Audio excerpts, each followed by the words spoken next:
चिंतन श्री गुरुदेव दत्त श्री स्वामी समर्थ। नमस्कार, मी रोहिणी परत एकदा तुमचं स्वागत करते माझ्या या चॅनलमध्ये।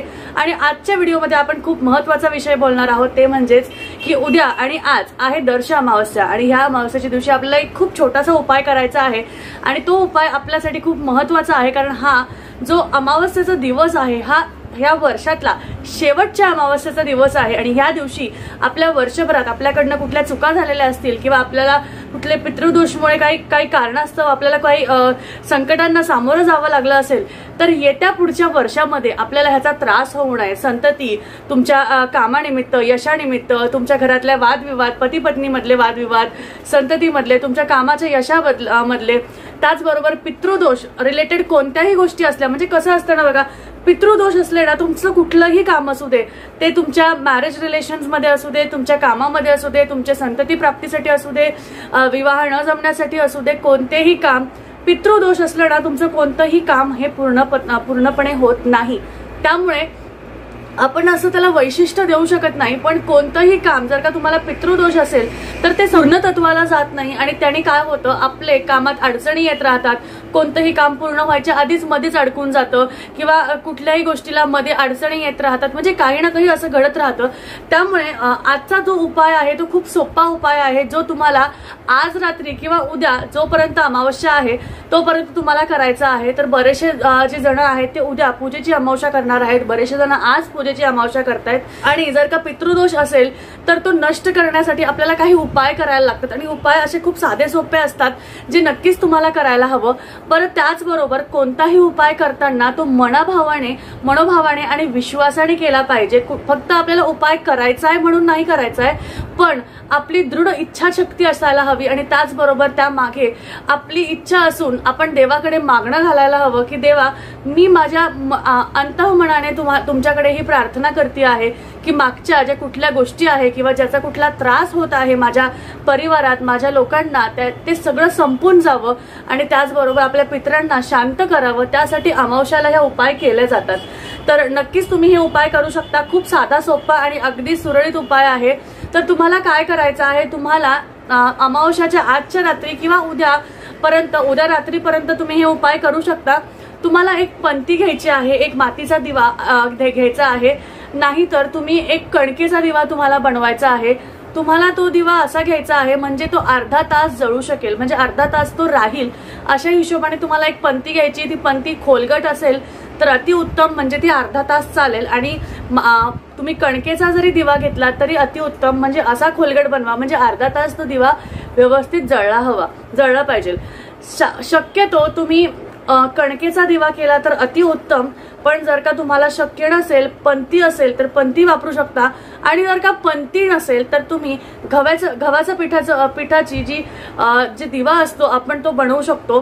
तुम्हाला पांढरच ठेवायचा आहे, त्यामध्ये काही हळद वगैरे मिसळायची नाहीये, साधा तुम्हाला त्यामध्ये कणकेचा दिवा करायचा आहे आणि त्यामध्ये तुम्हाला एक वात घालून त्यामध्ये तुम्ही तेल, तुम्हाला कोणतंही तेल, म्हणजे त्यामध्ये तुम्ही देवासाठी वेगळं तिळाचं तेल वापरत असाल किंवा कोणतंही तेल तुम्हाला ते टाकायचं आहे आणि ती वात तुम्हाला लावायची आहे।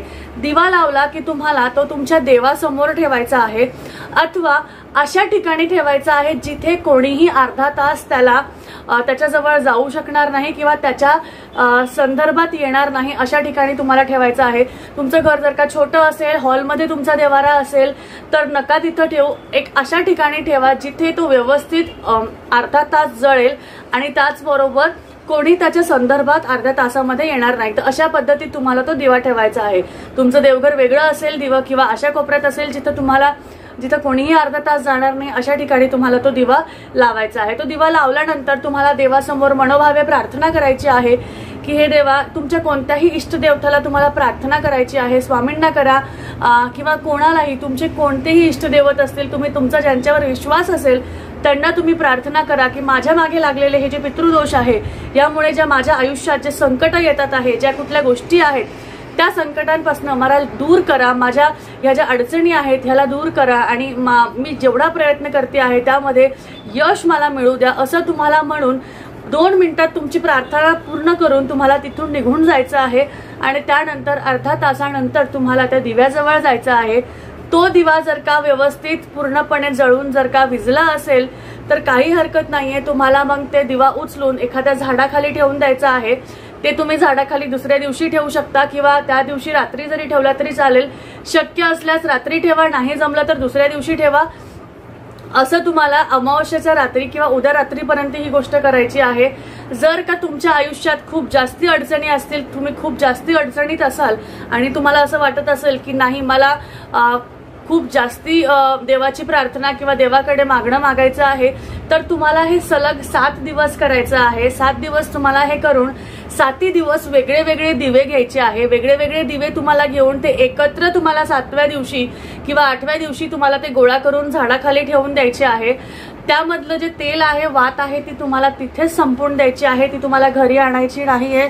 ती वात, तेल, दिवा तो सगळा तुम्हाला तिथे झाडाखाली, कोणत्याही झाडाखाली तुम्ही ठेवू शकता, असं काही त्यामध्ये बंधन नाहीये, पण त्यानुसार तुम्हाला ते तिथं ठेवून द्यायचं आहे। अशा रीतीने तुम्ही जर का हे कंप्लीट 7 दिवस केलं आणि तुम्हाला अगदी छोट्याशा गोष्टीसाठी हे करायचं असेल तर तुम्ही एकच दिवस अमावस्येच्या दिवशी केलं तरी ते खूप चांगलं आहे।